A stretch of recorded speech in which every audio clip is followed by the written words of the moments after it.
Selamat pagi, saudara-saudaraku, anggota jemaat dan simpatisan GKI Pahlawan yang diberkati oleh Tuhan. Bersyukurlah karena kita dikasihi oleh Tuhan, bahkan dengan kasih yang terbesar.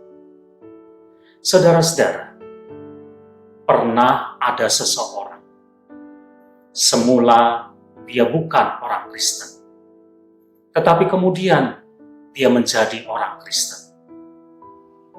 Ketika dia ditanya, apa alasan dia kemudian menjadi orang Kristen? Maka dia mengatakan, karena ajaran dan praktek kasih yang dilakukan oleh orang-orang Kristen.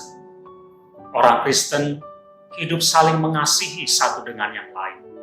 Bahkan termasuk kepada musuhnya pun diajarkan dan dilakukan yang namanya kasih.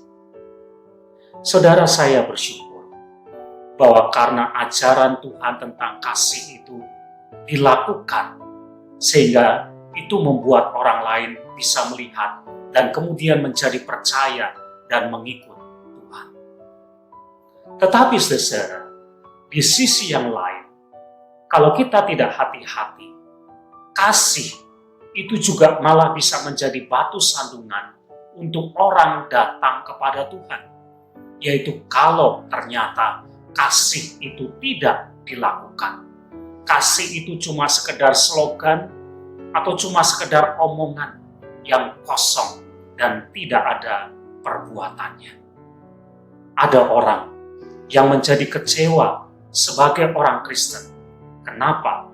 Karena dia menyaksikan orang-orang Kristen tidak melakukan kasih. Saudara, firman Tuhan yang tertulis di dalam Yohanes pasal 13 ayat 34 dan 35 mengatakan demikian. Aku memberikan perintah baru kepada kamu, yaitu supaya kamu saling mengasihi. Sama seperti aku telah mengasihi kamu, demikian pula kamu harus saling mengasihi. Dengan demikian semua orang akan tahu bahwa kamu adalah murid-muridku, yaitu jikalau kamu saling mengasihi. Mengasihi adalah perintah dari Tuhan.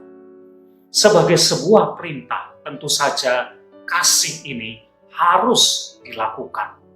Perintah itu bukan cuma untuk didengar dan disimpan di dalam pikiran atau di dalam hati, tetapi untuk dilakukan. Maka kita diajar sebagai orang Kristen untuk saling mengasihi. Bahkan ketika kita saling mengasihi, itu akan menjadi identitas bagi kita. Sehingga orang mengenal kita sebagai murid Kristus, yaitu kalau kita saling mengasihi.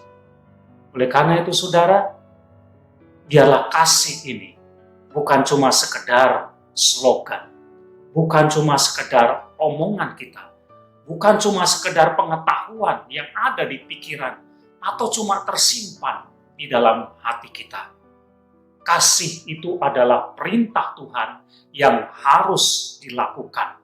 Dan ketika firman Tuhan ini, kasih itu betul-betul dilakukan, maka itu akan menjadi identitas. Dan ketika orang melihat, orang bisa datang kepada Tuhan dan menjadi percaya karena kita hidup saling mengasihi satu dengan yang lain.